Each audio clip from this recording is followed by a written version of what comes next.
Comment trouver votre nouveau métier grâce à l'Ikigai?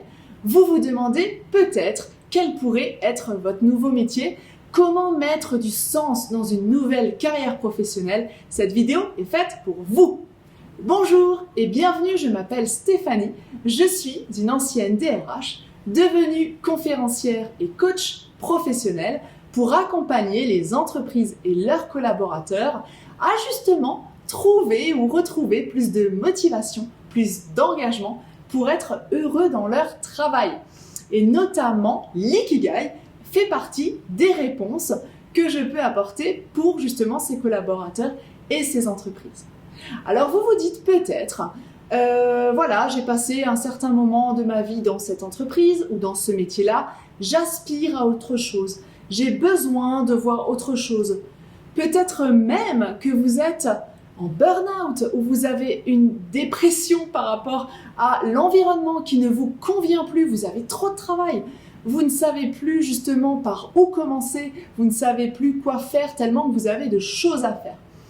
Là, c'est peut-être la bonne occasion, le bon moment pour vous de vous demander comment trouver mon nouveau métier.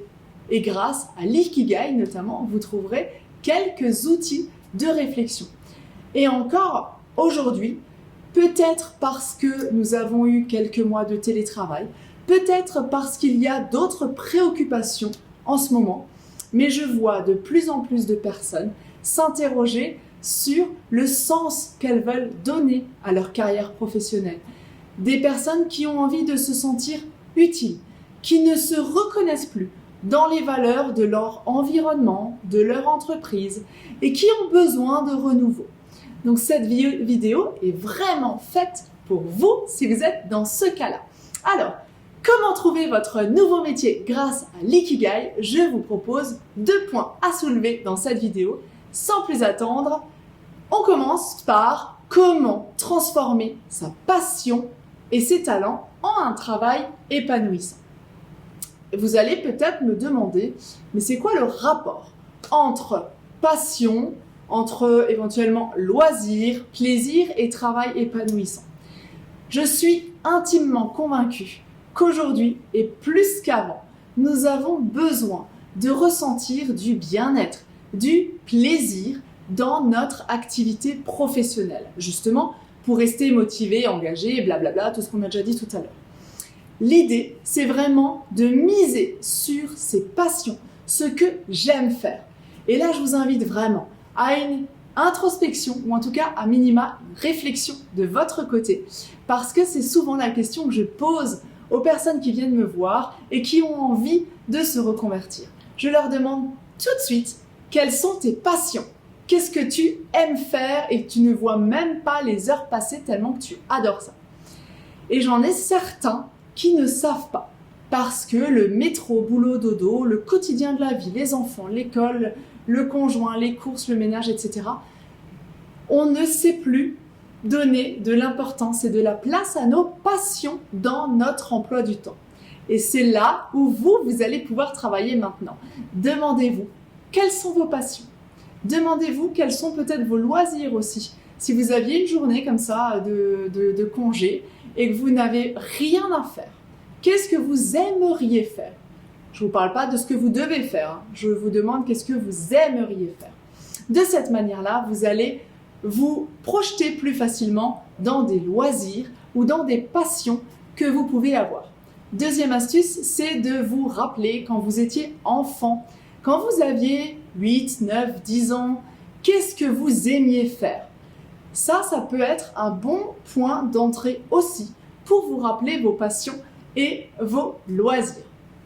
Donc, dans cette partie, transformer sa passion et ses talents en travail épanouissant, je vous invite vraiment à réfléchir premièrement sur vos passions, ensuite décliner vos talents. Qu'est-ce que vous avez comme talent? Qu'est-ce que vous savez très bien faire? Un domaine où vous excellez. Vous notez vos talents, vous notez vos passions, vous notez les compétences que vous avez acquises et celles que vous aimerez utiliser dans votre nouveau métier. Et ensuite, se dessinera progressivement votre nouveau métier, peut-être même votre vocation. Et c'est grâce à un outil que je vous ai évoqué tout à l'heure, c'est grâce à l'ikigai que vous allez pouvoir cibler encore plus votre réflexion. Donc là, c'était la première partie, le point 1 sur transformer ses passions et ses talents en travail épanouissant. Maintenant, comment? Je vous conseille, deuxième partie, d'utiliser le test de l'ikigai pour identifier votre métier idéal. Alors l'ikigai, ce n'est pas une vidéo sur l'ikigai, il y en a de très bien faites sur internet. Je vous invite d'ailleurs à regarder ce qui se trouve sur l'ikigai de manière à pouvoir l'utiliser. Néanmoins, ce que je peux déjà vous dire, c'est que c'est une méthode japonaise qui réunit deux aspects, notamment la joie de vivre et la raison d'être. Ça veut d'ailleurs dire ça en japonais, joie de vivre et raison d'être. Ça veut donc dire que cet outil vous permet de trouver votre métier en apportant de la joie de vivre, donc du plaisir, et en apportant du sens par le biais de la raison d'être. C'est-à-dire que ce métier-là va être chargé de sens pour vous, il va vous faire plaisir, donc vous allez exceller dans ce métier-là. Dans cet outil de l'ikigai, il y a 4 points de réflexion qui vous sont proposés. Le premier point, c'est les plaisirs. C'est ce que je vous disais avant. Quels sont vos plaisirs? Qu'est-ce qui me fait vibrer? Qu'est-ce que j'adore faire? Qu'est-ce que j'aime vraiment faire? Ensuite, le deuxième point qu'on vous soumet, c'est les talents. Qu'est-ce que vous savez faire? Qu'est-ce que vous faites de très bien là où vous excellez? Ensuite, ce sont les besoins qui viennent être interrogés. C'est quels sont, selon vous, les besoins que pourrait avoir le monde ou votre environnement. Qu'est-ce qu'on a besoin? Qu'est-ce que ce monde a besoin aujourd'hui? Et enfin, on vous propose aussi de parler de revenus, c'est-à-dire qu'est-ce qui va vous permettre d'être payé, d'être rémunéré par rapport à tout ce que vous avez déjà travaillé, exploré et les questions auxquelles vous aurez déjà répondu. Donc, utilisez l'ikigai pour identifier votre métier idéal. Je vous assure, c'est un bon début. Et d'ailleurs, je vous renvoie vers une vidéo que j'ai faite sur ce sujet-là. Ce sont les méthodes pour trouver l'emploi de vos rêves. C'est une vidéo qui s'appelle comme ça, la méthode pour trouver l'emploi de vos rêves. Je vous invite vraiment à la visionner.